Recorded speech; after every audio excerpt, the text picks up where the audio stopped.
Først starter du med at vaske hænderne grundigt med sæbe. Derefter så tørrer du dem af, så de er helt rene. Nu sætter du en dråbe vand ud på hver af felterne. Herefter varmer du dine hænder op, så der er blodcirkulation ude i hænderne. Nu spritter du den finger af, som der skal stikkes i. Nu tager du fingerprikkeren og stikker et hul. Herefter maser du blod ud af fingeren, så der er en god dråbe.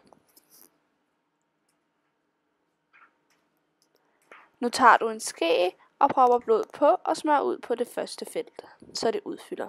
Husk at skifte ske, hver gang du har haft skeen ned på en af felterne. Det samme gør du på de 3 andre felter.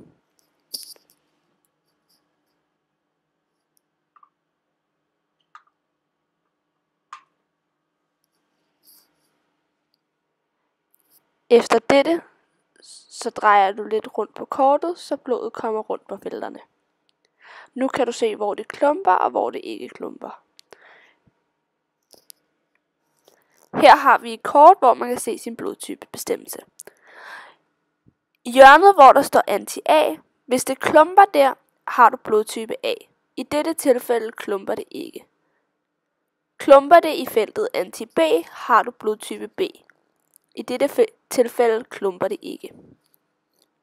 Klumper det i både anti-A og anti-B, har du blodtype AB. Klumper det ikke, har du blodtype 0. Nede i feltet anti-D kan man se, om man er rhesus positiv eller rhesus negativ.